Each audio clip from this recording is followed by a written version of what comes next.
Berikut ini video yang saya sajikan khusus untuk bagaimana kita merawat keris pusaka yang sudah lama tidak pernah diminyaki dan timbul karat pada permukaan bilah pusaka tersebut.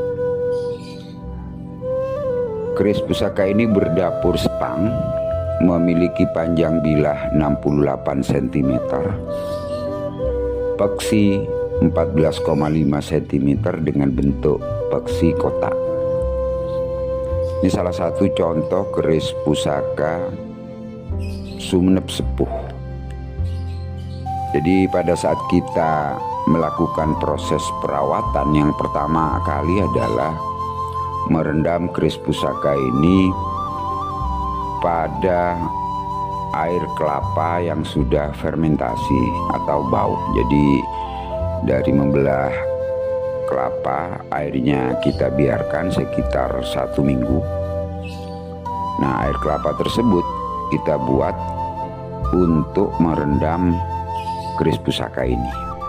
Kemudian dari perendaman pertama sekitar 6 jam kita lihat, kemudian kita bersihkan bilah pusakanya menggunakan sikat, misalnya sikat gigi ya. Jadi carilah sikat yang halus, kita sikat pelan-pelan di seluruh permukaan pusaka tersebut. Kemudian setelah itu kita lihat, jika masih ada sisa-sisa karat yang melekat, kita biarkan aja dulu, kita rendam lagi. Kemudian ya sekitar 6 jam di hari pertama kita kontrol lagi, kita angkat lagi, kita bersihkan lagi. Begitu seterusnya. Jadi perendaman pada air kelapa tersebut lamanya tergantung dari karat yang melekat pada pusaka. Untuk pusaka ini karena memang dari tahun 80-an tidak pernah diminyaki, kemudian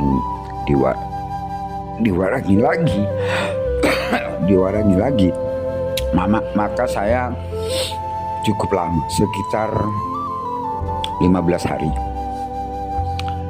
Nah, setelah semua karat terangkat, maka saya bersihkan dengan sabun cuci, itu bisa sunlight atau segala macam, pokoknya sabun cuci. Kemudian kita bersihkan dan seterusnya kita jemur sampai kering. Jika tahap pertama sudah selesai, maka tahap kedua adalah proses memutih. Jika keris pusaka memiliki panjang bilah jumbo seperti ini, maka tentunya membutuhkan jeruk nipis yang cukup banyak. Pengalaman saya, jika panjang keris seperti ini, maka jeruk nipis yang kita butuhkan sekitar 20 biji. Ya, maaf batuan, 20 biji. Kemudian kita pakai kuas khusus juga yang baru. Kita kuaskan atau basahi bilah pusaka itu dengan air jeruk nipis murni itu.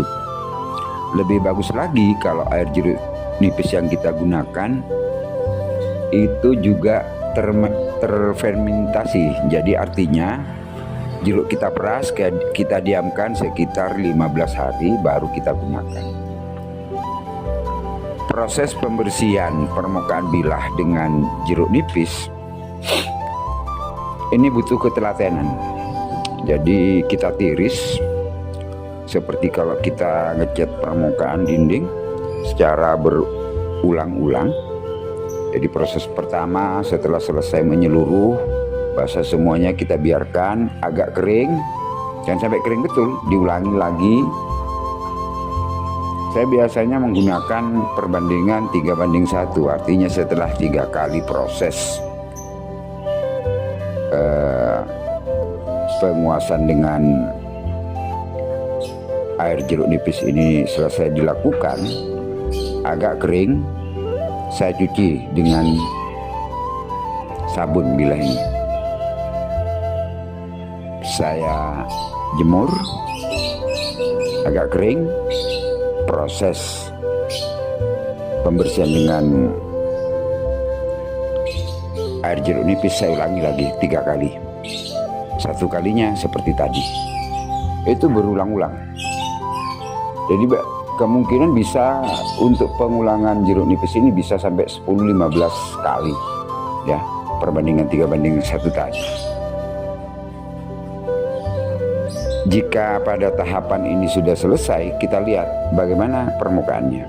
Pada video kali ini bisa kita lihat ini masih kondisi sebelum tahap yang ketiga, yaitu pewarangan. Jadi kita kontrol lagi permukaannya. Setelah dibersihkan dengan sabun, dikeringkan, apakah masih ada karat yang melekat. Kalau pemutihan yang sempurna, maka permukaan bilah nanti kalau kita lihat ya di cahaya yang cukup cerah, misalnya siang hari, maka permukaan bilah itu seperti keperak-perakan. Jadi kalau kita lihat itu lapisan besi ajinya, pamornya dan segala macamnya itu memutih semua seperti perak. Nah, setelah dikeringkan baru masuk tahap pewarangan. Jadi sekian saja dulu mengenai proses perawatan keris pusaka ini. Video berikutnya nanti akan saya tunjukkan pada saat keris pusaka ini sudah selesai diwarangi. Wassalamualaikum warahmatullahi wabarakatuh.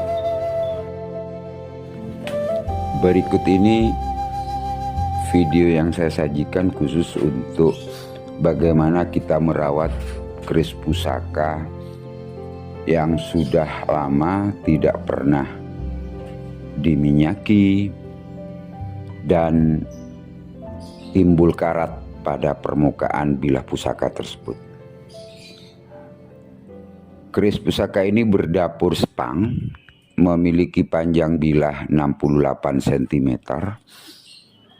peksi 14,5 cm dengan bentuk peksi kotak.